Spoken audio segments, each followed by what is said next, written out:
gusta así. Hola, hola. Hola, hola. Son las 7:17. Bien, estamos de vuelta en Ciencias de Diván. Hoy vamos a hablarles sobre adicciones. Haciendo una breve síntesis de lo que es como una recopilación de lo que venimos hablando anteriormente. Sí, justamente vamos a retomar algunas de las cosas que ya dijimos, vamos a explayarnos en otras y vamos a corregir por ahí si hay algo que vemos diferente hoy en día, porque así es como funciona la ciencia, gente. A Cuando, ensayo y error. cuando algo se muestra equivocado, no hay que tener miedo en decir no acá, esto ya no aplica más, esto ya no sirve. O sea que no puedo validar conocimiento que no es verdadero. No, Aunque tampoco haya hay que... pasado 30 años estudiando esa temática. Ajá. ¿No lo puedo dar como certero? No importa cuánto uno esté enamorado de una No me teoría. importa, yo igual voy a hacer la teoría y la voy a dar como válido. Y voy a hacer que 100 años pasen y la sigan validando. Igual, psicoanálisis. Sí, algo así funciona. Em, bueno, de paso les quería comentar que lo que vamos a decir hoy va a verse plasmado en una revista que vamos a sacar el lunes. ¡Ay, qué emoción! Sí, el lunes vamos a sacar el primer volumen de la revista de Ciencia de Diván.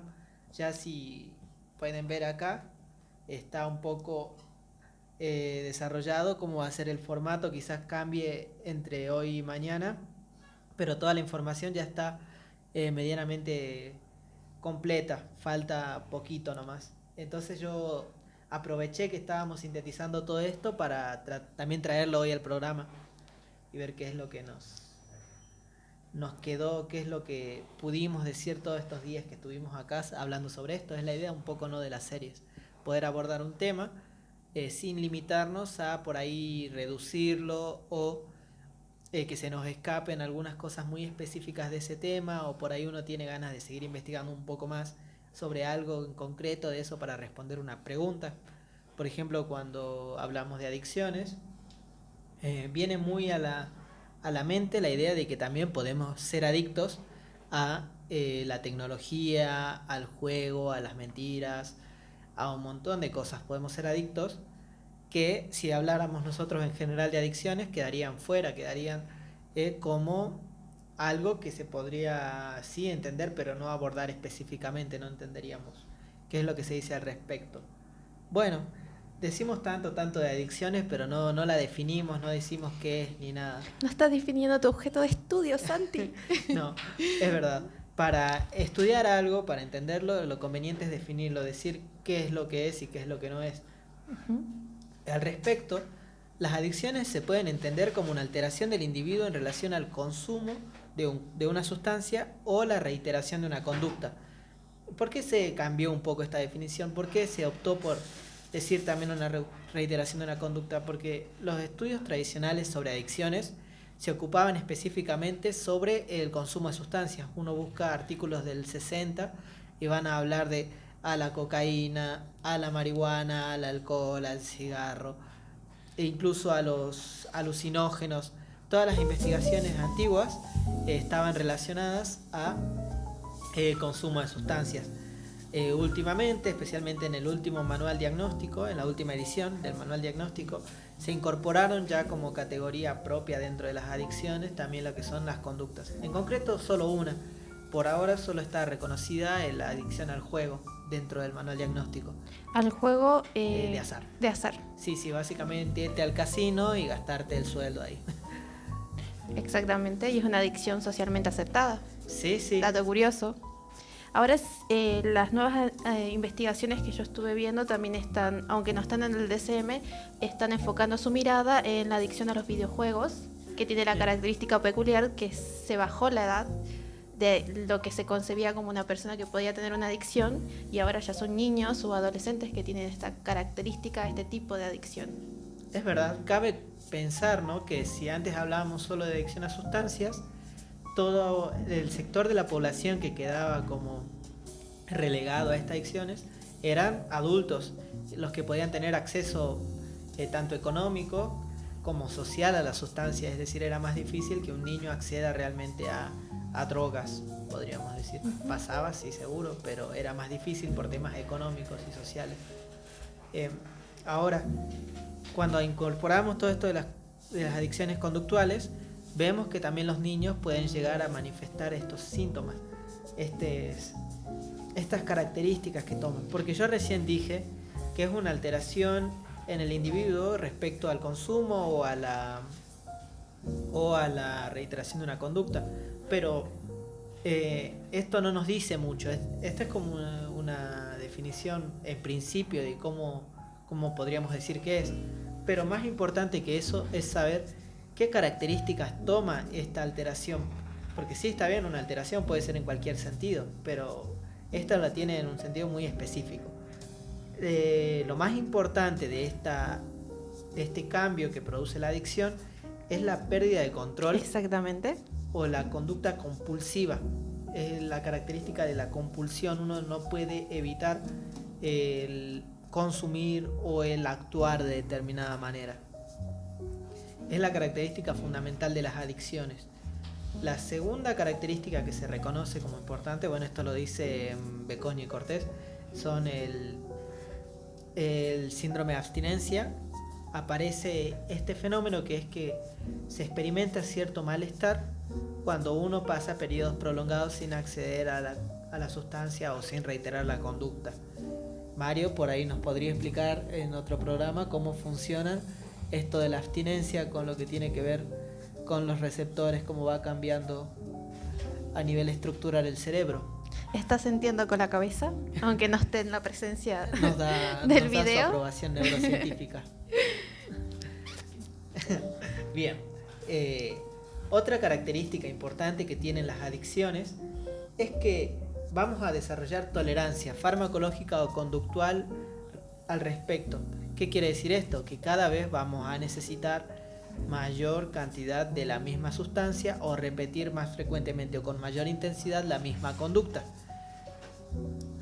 Imagínense a alguien que comienza con un cigarro y 2 años después ya está por el paquete, por los 2 paquetes diarios.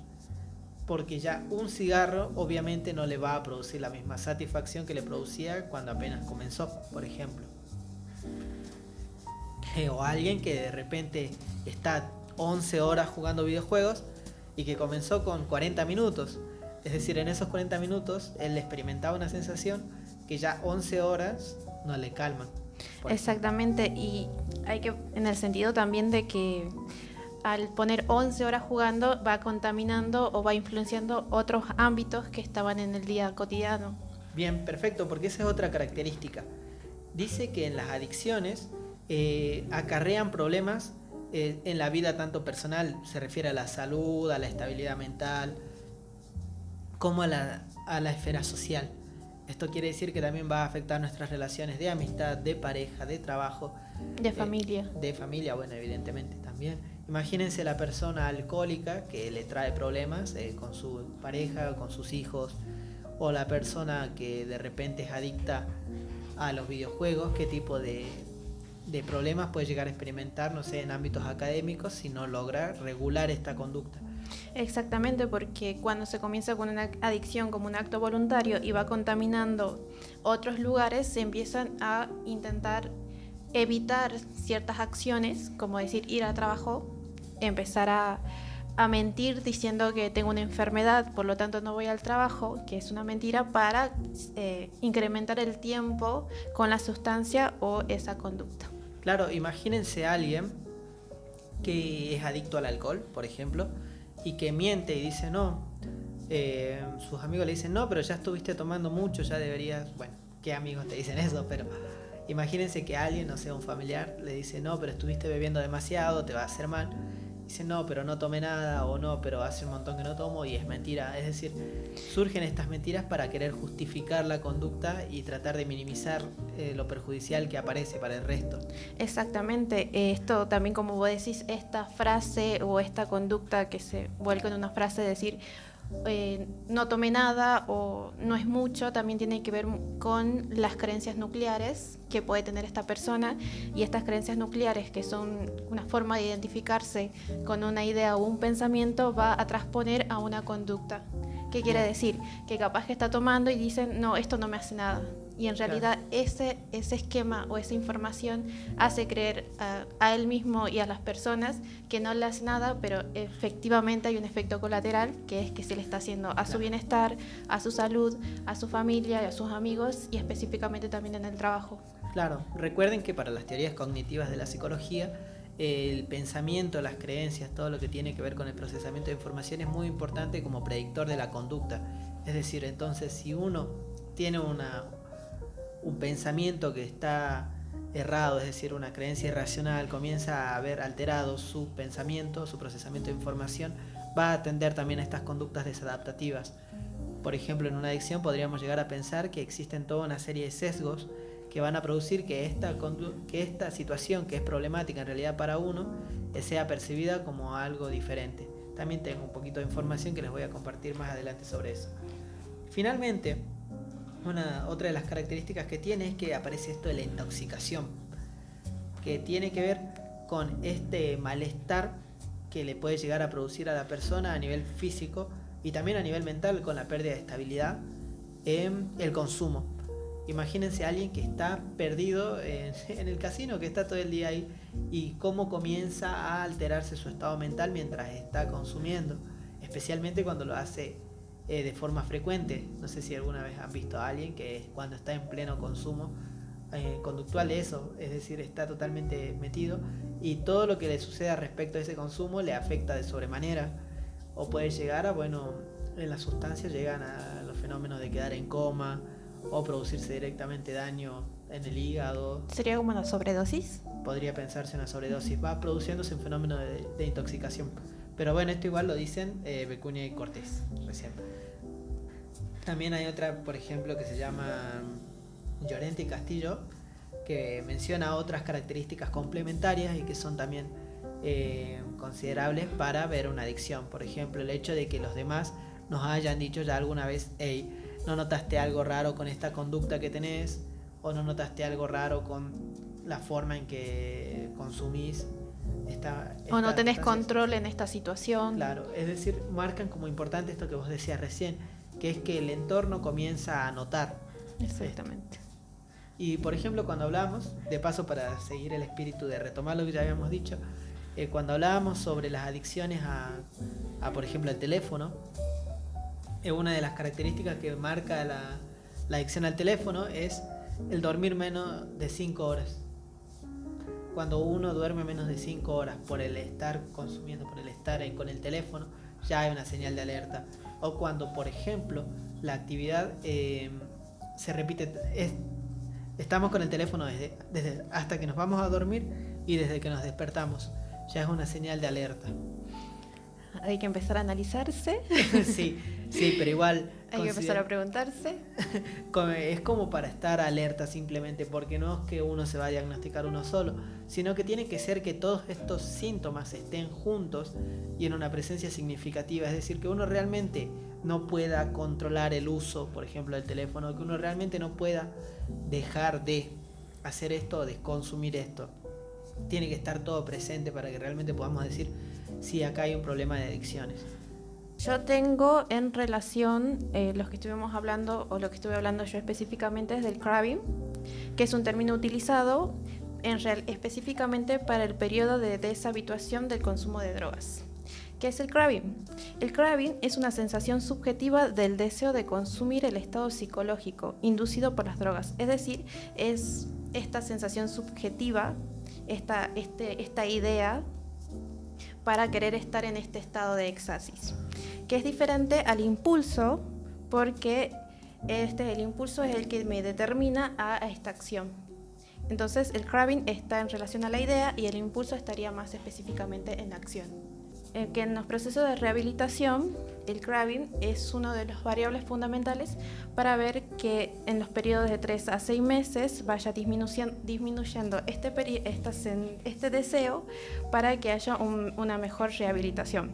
¿Por qué? Porque esto se relaciona mucho con las creencias nucleares que estábamos hablando.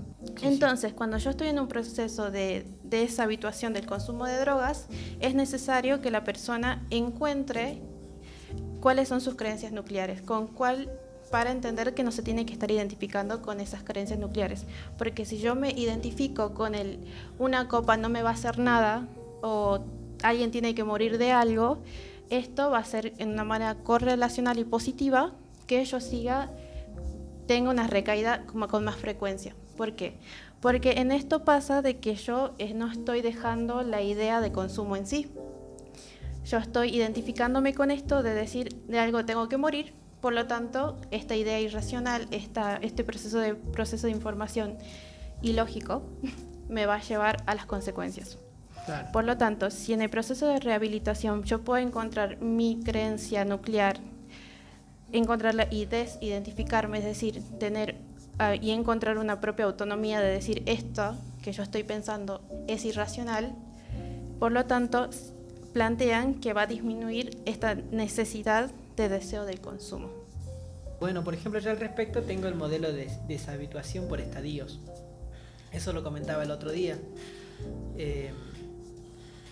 A ver, ¿se podría integrar de alguna manera? En principio me parece que no. Después deberíamos verlo.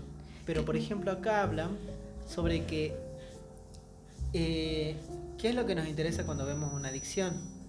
Muchas veces nos interesa pensar cómo es que la vamos a resolver, cómo es que se va a curar. ¿Cómo se trabaja con esto dentro del consultorio? En el consultorio, desde este modelo, lo que se haría sería evaluar en qué estadio se encuentra esta persona de su proceso de desintoxicación o de abandono de este consumo. Para eso dice que existen 5 fases. Yo las condensé en 3 grupos, básicamente. Podríamos decir que hay un grupo de fases o estadios que configuran el inicio de la recuperación, que son el periodo precontemplativo y el contemplativo, el periodo concreto de la rehabilitación, es decir, donde se ponen en juego ya la acción y las herramientas, y finalmente la fase de mantenimiento, que esa se define por sí misma, que ni siquiera constituye un grupo, es solo una fase en la que se tiene que mantener esto, pero ahora lo explico un poquito. En la fase precontemplativa, el individuo tiene conocimiento de la situación, es decir, yo sé que uso 11 horas la computadora, yo sé que miento mucho, yo sé que fumo mucho, lo que sea. Hay como un acto de conciencia. Uno sabe el dato, yo sé cuántas horas fumo, yo sé cuántas horas juego, yo sé cuántas horas uso el celular, yo sé cuántas horas o yo sé cuántos cigarros me fumo, lo sé como dato, pero no lo percibo como un problema. Sé que está ahí, si alguien me lo hace notar, tengo que darle la razón porque eso es verdad, pero no tengo todavía la motivación de cambiarlo porque realmente no lo percibo como algo malo, no me interesa realmente como algo que yo quisiera modificar. Muchas personas, cuando son llevadas por la fuerza a la terapia, están en ese estadio, es decir, sí, yo tomo, ¿y qué? Es decir, no tienen la intención de cambiarlo porque no lo ven como un problema. Sin embargo, ya incluso esta fase es un principio, podría decirse, porque ya al menos la persona tiene noción de su adicción, al menos como dato, sabe que está ahí eso, solo que todavía no lo ha llegado a movilizar, digamos, no lo motiva a cambiar. Ahora, dentro del inicio también está la fase contemplativa, que es cuando ya este dato es percibido como algo negativo, es decir, ya la persona comienza a ver que esto no es algo que le vaya a hacer bien, no es algo que lo percibe como un malestar, básicamente comienza a verse afectado por esto. Entonces comienza a analizar qué es lo que puede hacer, comienza a elaborar en su cabeza todo un análisis de costos-beneficios de abandonarlo, comienza a preguntarse el por qué. Muchas personas están en esto durante muchísimo tiempo, es decir, están todo el tiempo preguntándose cómo, por qué debería hacer, cómo debería hacerlo, y el problema de esta fase es que al final no hacen nada. Como porque que se quedarían estancados en el esa pensamiento. fase. Exactamente. Puede haber un estancamiento tanto en esta como en la anterior. Puede la persona estar permanentemente, sí, pensando estrategias, viendo la manera, todo, pero nunca hace nada. En esta fase, en la contemplativa, uno comienza ya a armar el sustento, podríamos decir, estratégico con el que va a abordar el problema. Por eso todo es la fase inicial, es como que todo está todavía en ideas. Ahora sí comienza la fase de preparación, que es la tercera, o la segunda si lo vemos en los grupos, donde ya sí hay una puesta en práctica directamente. Pero ¿de qué manera? La preparación consiste en pequeños cambios que uno va haciendo para lograr la solución definitiva. Es inocente esperar que una persona abandone un hábito que tiene desde hace muchísimo tiempo, así, de un día para otro. Como quien dice, bueno, ya no fumo más, ya no voy a fumar. Es decir, que no pretende, o sea, la persona sería incoherente pretender que desde un día para el otro deje esa adicción y no contemple las recaídas. Bueno, por ejemplo, vamos a hablar de las recaídas, pero nunca sucede que una persona pase directamente de estar planificando a actuar, a dejarlo directamente.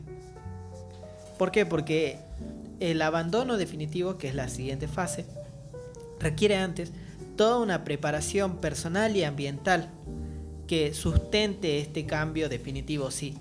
Es decir, la persona comienza, no sé, a ver gimnasios, tengan un ejemplo, comienza a ver gimnasios, comienza a elaborar nuevas ideas, bueno, desde donde vos ¿Puede ser también empezar a dejar de ir a ciertos lugares? Bueno, no exactamente, podría comenzar a abandonarlos progresivamente, sí, pero en el momento en el que él abandona esos lugares, ya no va, podríamos hablar ya directamente de una puesta en acción. En este caso son todavía pequeños cambios que se van haciendo y que son necesarios para producir el cambio final. Es decir, imagínense, no sé, de repente se corta el pelo para tener seguridad, para hacer otra cosa diferente, o comienza a averiguar y a hacer nuevas cosas que le comiencen a cambiar la vida. Pero no puede abandonar todavía su adicción. De hecho,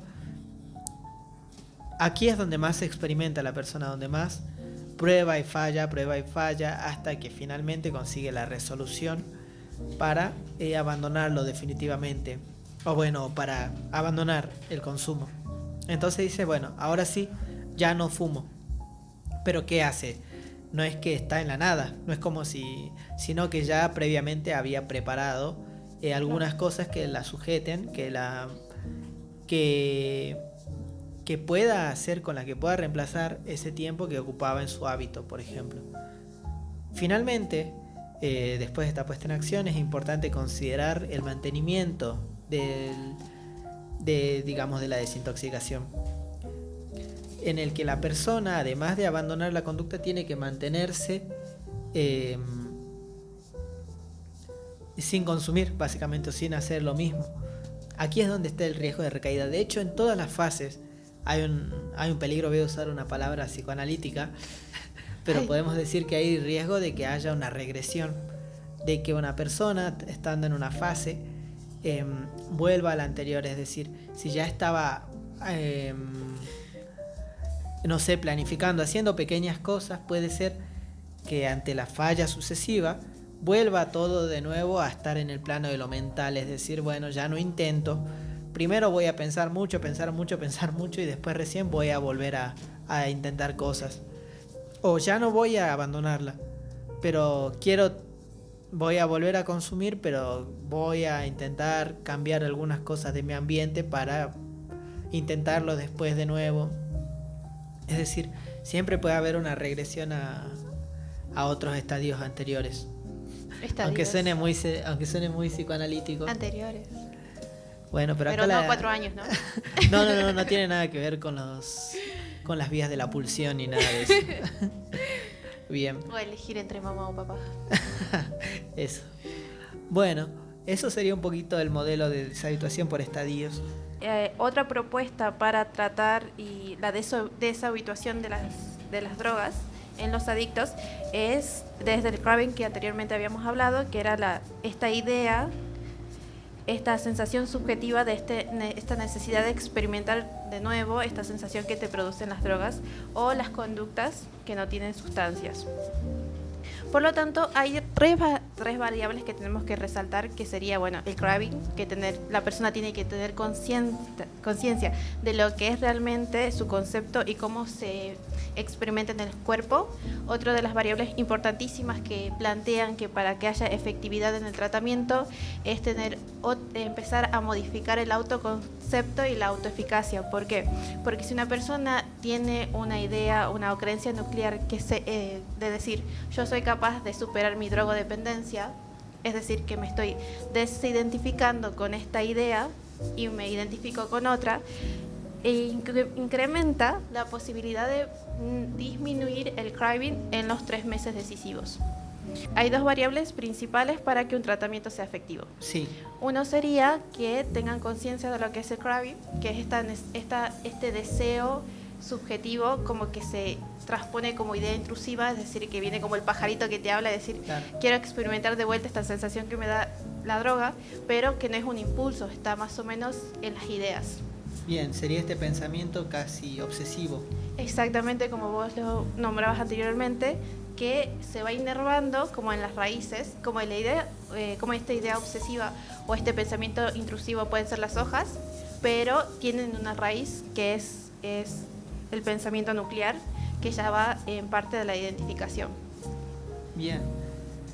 Cabe resaltar que me suena un poquito psicoanalítico. No, esto tiene evidencia científica. Si todo esto se puede manifestar a nivel consciente y demostrable, está todo bien. Esta sería la tercera variable, tener la creencia que el tratamiento va a ser efectivo, que este tratamiento va a ser funcional, y la autoeficacia de comprender que él es capaz de poder superar la adicción.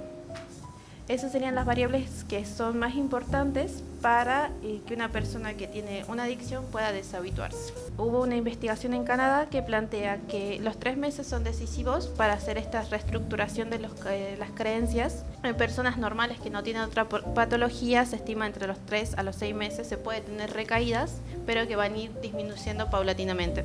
Las personas que tienen otra patología, como le dicen, trastornos de la personalidad, tienen en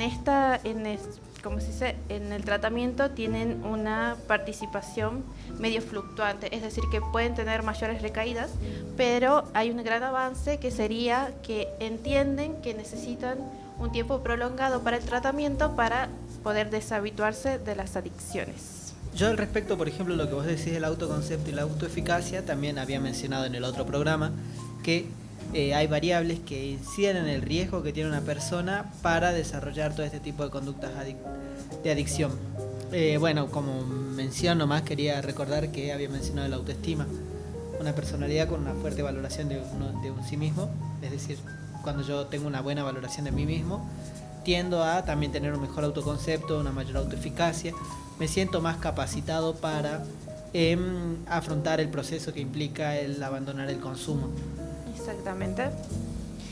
Una herramienta para la detención del pensamiento, estamos diciendo que el pensamiento intrusivo y que se denota mucho en el craving, es como el pajarito que te habla y dice, que esta experiencia la quiero volver a revivir, es darte cuenta que es un pensamiento intrusivo, es decir, que es un pensamiento que no va tamizado por la razón, sino que es irracional y es como que va de la idea a otra idea y de eso quiere ir a una acción. Bien. Y consiste en la interrupción, es decir, intentar dar un pare, decir, bien, no quiero volver a pensar. Cállate. Sí, un cállate. O empezar a fijarse o buscar otras cosas que están en el exterior. Es decir, que si yo tengo una idea intrusiva ahora de una adicción, empezar a ver el foco y ver cómo es el foco, es decir, dirigir la mirada a otro objeto.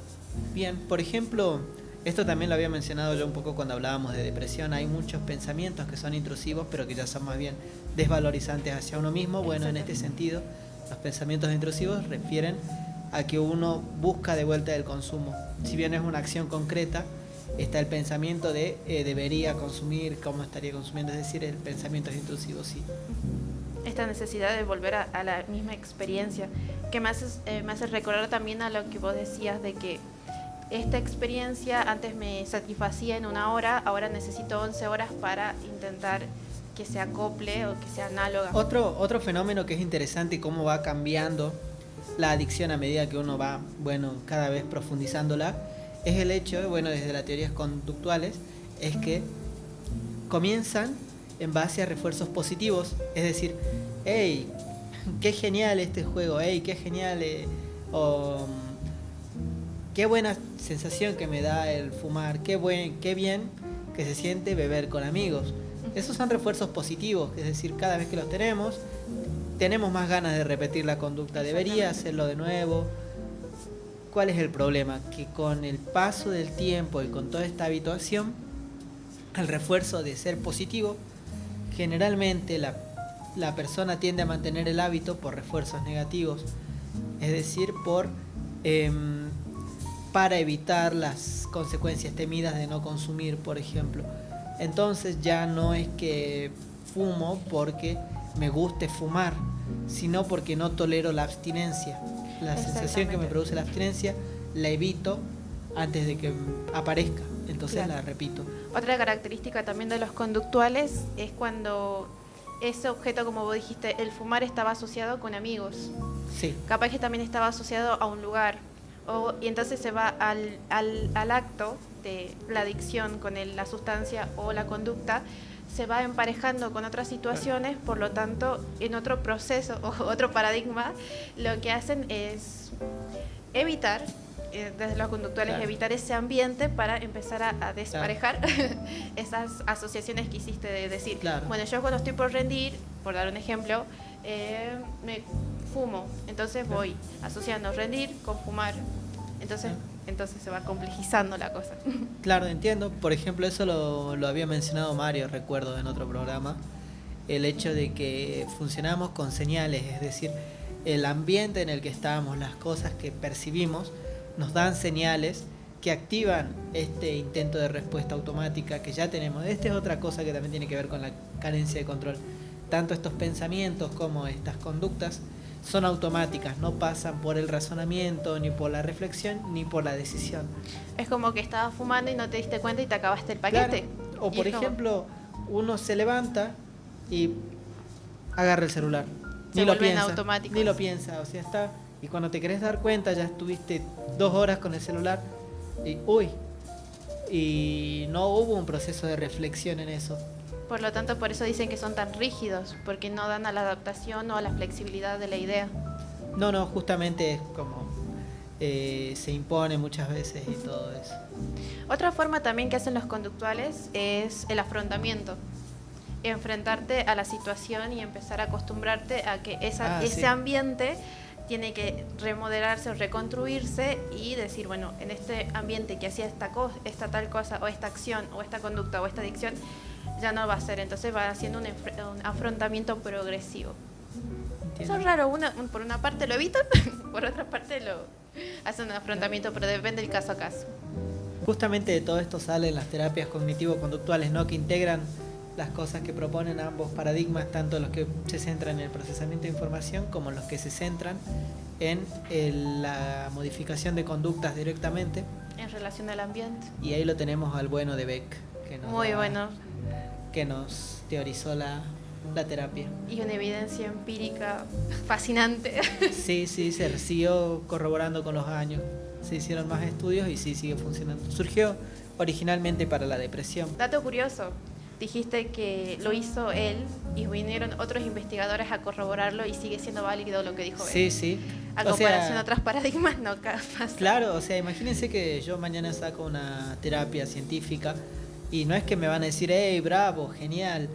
No, lo que van a hacer es decir, bueno, a ver qué usaste. Y van a intentar ponerla a prueba para usarla, evidentemente. Y van a intentar mostrar si está bien o mal. Es decir, no es porque me tengan mucha estima, van a falsear mis datos ni nada. No, o sea, si estoy equivocado, no se puede hacer nada. Si no sirve, no sirve. No sirve, y no sirve. Muchas veces en las investigaciones científicas también se ve que dicen datos a reanalizar o dicen estas variables no las analizamos, Claro. que estaría bueno que otros investigadores también las analicen y complejicen esta Sí, teoría. sí, justamente en discusión muchas veces dejan eso también. Exactamente. O uno se sorprendería de la cantidad de papers, de artículos dedicados exclusivamente a revisar otros papers. Entonces, hay revisiones de revisiones. Y de diferentes personas, y así se valida un conocimiento verdaderamente Sí, científico. Justamente, y uno cuando va a investigar sobre un tema es importante que esté actualizado, por eso todas las semanas tratamos de traerle investigaciones relativamente nuevas, lo más nueva que encontramos. Sí, un dato curioso es que cuando al menos yo estudié en la facultad, los autores y las investigaciones que daban tenían 1990, y desde que estoy en la radio, las investigaciones dicen 2019, 2015. 2014, y yo decía, oh, wow, 2018. esto se investigó hace 6 años y lo estoy viendo ahora, qué genial. Sí, hace 3 años que esto se descubrió y yo sigo aprendiendo de hace 100 años porque dan como nuevo algo que se escribió hace mucho tiempo y Obviamente bueno. hay que ver la diferencia, ¿no?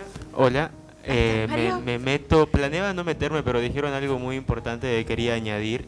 Catriel Fierro, un investigador que acaba de hacer su doctorado en Mar del Plata, creo que sí, Mar del Plata, hizo una investigación revisando la antigüedad de de las 12 carreras de psicología más grandes de Argentina, ¿no es cierto? Para ver más o menos qué onda. Primero encontró que la mayor bibliografía es francesa, Lacan. Alemana. Adivinen de dónde es la otra. Alemana. Alemana. No, de Viena. Específica. Además se encontró que solamente 3 de cada 100 bibliografía obligatoria es una revista científica como máximo. En las mejores universidades, el máximo que vas a encontrar son 3 revistas científicas, 3 artículos científicos de cada 100 que te dan. Y por último, estamos en promedio atrasados 40 años en cuanto a la bibliografía, digamos, en promedio. Pero Pichón Riviera es genial. ¿No es que lo que dijo en el 70 sigue sirviendo hoy? Hace 20 años estábamos menos atrasados que ahora en materia de psicología científica. Psicología, ni siquiera científica. Exactamente. Eso tiene que ver también desde la parte pedagógica de los currículum atrasados, y que la gente que hace los currículum aman el psicoanálisis. O sea que las carreras de psicología básicamente valen verga. Perdón.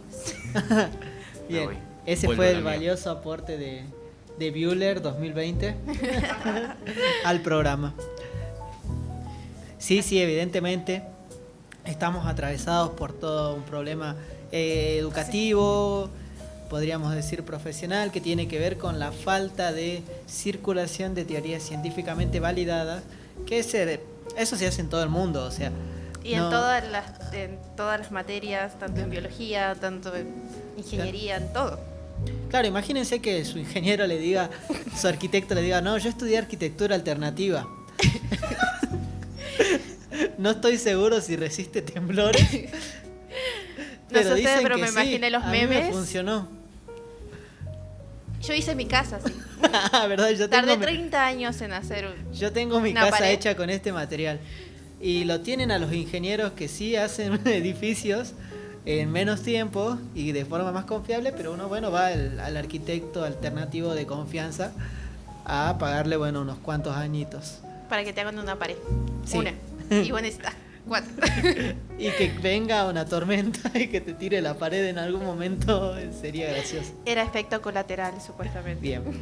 A lo Bueno, que suficiente vamos ideación. Sí, a lo que vamos, ¿qué pasa? Nosotros nos estamos formando para, si las personas que les gusta hacer clínica, formarse para hacer clínica en sus 5 años, si tienen conocimientos desactualizados, es decir, que van a tratar a los pacientes con conocimientos desactualizados. Encima con un amor a una teoría que sinceramente no está en el mundo, solamente lo utilizan escasos países, a ciertos paradigmas, es decir, que están tratando con personas. Claro, Imag- existe como una teoría que fue analizada hace mucho tiempo, intentaron defenderla, intentaron criticarla, tuvo siguen su defendiendo. impacto, pero finalmente fue rebasada por la efectividad de otras, es decir, ya no se considera como algo que sea realmente relevante en terapia, el usar un psicoanálisis extenso ni nada en otras partes del mundo. Encima, o sea, a ver, con Freud está todo bien. ¿Qué vamos a decir? Intentó hacer en oposición a los otros paradigmas que estaban fundándose, hacer como otro punto de vista. Pero las personas que lo siguieron y no quisieron validar ese conocimiento, a eso da bronca. Claro, bueno, y así pasaron 100 años, o sea... Claro, bueno, uno lee a Freud y tiene todo tipo de sensaciones, ¿no? Por un lado dice uno, bueno, él al menos decía que no era absoluto lo que decía, que estaba todo por el lado de la especulación y de la generalización. Pero si les dicen hipótesis, tenemos que validar esta hipótesis, al menos hipótesis había en los libros. Claro, pero después uno lee que planteaba entender toda la conducta con una metapsicología que incorpore a toda la demás psicología, porque es la psicología más grosa. Y que de el un ego caso, se le subió. Y que de un caso sacaba un fenómeno universal, lo teorizaba. No. Sí, es interesante pensar que a 100 años sigamos discutiendo estas cosas. ¿Tenemos cuánto? ¿El 50% de materias en relación al psicoanálisis? Yo diría un 80, pero... Quería ser buena. Es una apreciación subjetiva. Exactamente. No me quiero meter más, pero decía ese tipo de cosas. A ver, en quinto año, ¿no es cierto? Estamos haciendo tesis ahora, ¿no es cierto? Uh-huh. Y hay una chica que en el primer semestre, y ahora preguntó, dos chicas diferentes, mejor dicho, ¿qué son las PPB? ¿Qué son las psicoterapias basadas en la evidencia? Hermana, estás en quinto año de psicología. ¿Cómo no podés saber qué son las prácticas psicológicas basadas en la evidencia? Disculpame, claro, pero nunca nos enseñaron en la universidad que era esa palabra. Está bien, la universidad es un desastre, todo lo que quieras, pero vos podés entrar a Google Académico y ver, che, ¿qué otras cosas hay? Porque también te preguntan, ¿no? Che, ¿y qué se hace si no es con Freud? ¿Cómo podemos hacer psicología si no es con psicoanálisis? No tienen idea. Eso te van a decir. No se puede. puede. No se puede hacer psicología sin No Freud. tienen idea los otros tipos de psicoterapias que hay ¿Sabes cuál para es el tratar? problema? Viste que recién hablábamos de las etapas precontemplativas cuando vos veías tu problema como un dato nomás. No lo percibías como un problema. Bueno, a veces no llegás a la precontemplación. No te das cuenta que es importante que te formes más allá del psicoanálisis y a pesar del psicoanálisis, podría decir yo. Pero hay gente que encima piensa, o no le interesa la parte de la ciencia. Dice, no, a mí me gusta la clínica, y por clínica significa psicoanálisis. Exactamente. Y no me importa la evidencia, no me gusta. Y uno dice, bueno, pero no se trata de que te guste o no, se trata de la ética, de tratar a una persona con cosas que tienen evidencia. No se trata de que esto me guste o no. Si te gusta el helado de frutilla, de una, pero no vas a tratar a una persona con el helado de frutilla. Eso siempre digo. Pero no, ellos están convencidos de que la teoría con la que vas a aplicar el tratamiento de un paciente se debe a qué te gusta o no. Las pelotas, no funciona así. No.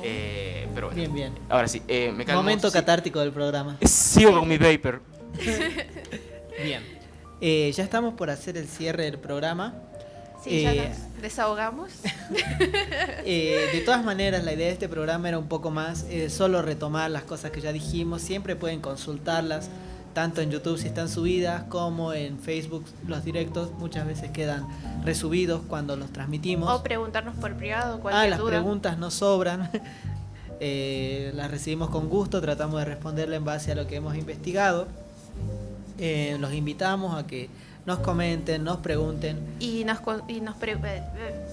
si quieren decirnos qué otro programa o qué temática de otro programa quieren dar, porque la otra semana, si no mal no tengo entendido, terminamos con adicciones y estamos viendo qué tema vamos a hablar. Nosotros hacemos esto para ustedes y para nuestra formación, y que todos tengamos evidencia científica para todos. Ay, quedó muy acá, pero bueno. Argentina y la ciencia. Bien. Bueno, entonces ya nos despedimos. Los invitamos a que nos sigan en Ciencia de Diván. En Facebook y en Instagram tenemos ese nombre. También en YouTube. Estamos subiendo videos los jueves a YouTube. Ah, la mierda. En Instagram van a poder ver nuestras historias los miércoles y viernes. Eventualmente los otros días también. Los lunes vamos a sacar un newsletter. Yo me comprometo a hacer filminas que básicamente es una revista donde vamos a tratar de resumir los temas que estemos dando las semanas. En este caso, como es el primero, va a ser una condensación de bastante información, porque toda la serie, imaginen que toda la serie que estuvimos viendo va a quedar condensada en una sola revista hasta ahora. Y bueno, después eventualmente todas las semanas va a ser el tema de la semana. Los invitamos a que la esperen. El lunes o el martes los haremos acordar de que está por ahí, les vamos a dar un adelanto, es totalmente gratuito, pueden pedirnos que se las mandemos al mail, no tenemos problema. Y eso sería todo por ahora. Exactamente. Cualquier duda de la revista informativa también las vamos a responder. Sí, sí, por supuesto. Y los esperamos. Los esperamos el próximo sábado. Bueno, va a estar Mario y eso sería todo.